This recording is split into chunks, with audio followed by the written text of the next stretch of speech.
Alright, we are here at my 2006 Dyna Wide Glide. Love this bike. This was my father's bike. And anyway, I put on the new stator here. And I wanted to touch on some debates that were going on online when I was looking this up. I reckon if I had a Harley manual I wouldn't be going through all this, but send me 70 bucks and I'll buy myself one. Anyhow, here and there seems to be a debate as to whether or not you have to take off the inner primary. Some people are calling the outer primary, which that is the inner primary, and the one on the outside is the outer primary. So there seems to be some question online about whether or not you got to grind down this edge down here. Got a little carried away with mine, as you can see. Gave away my Dremel to a buddy of mine. Never bought it back. And anyway, like I said, I got a little carried away. But once I actually got it off using a puller. Now, that was another thing, is that they seemed to be a little bit of debate about whether or not you needed a puller. I watched videos, guys pulling it right off. They had a different setup than mine. I have a two-piece rotor. I'll explain the duct tape in just a minute now. But under that duct tape, there's another section of the rotor. Now, some people just, there was a couple of holes, which weren't even on mine. I just had the lip of this second piece of the rotor.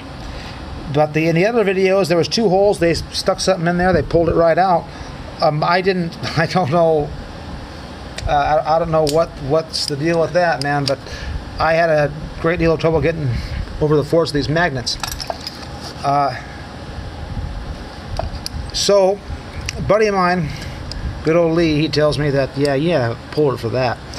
So, found this in the garage, and as you can see, I jerry-rigged this quite a bit, as I am known to do.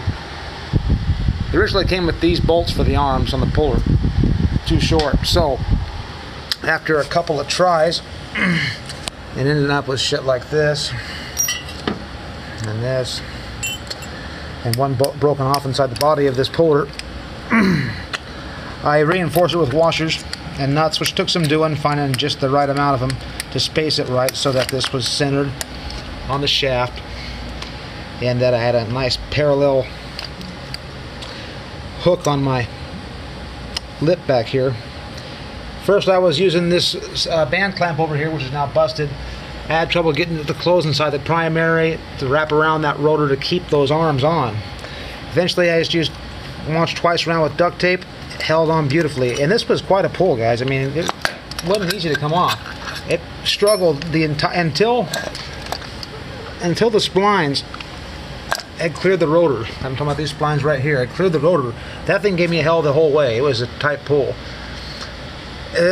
But bring me back to my main point, was that people talk about grinding the primary to avoid taking off the inner primary.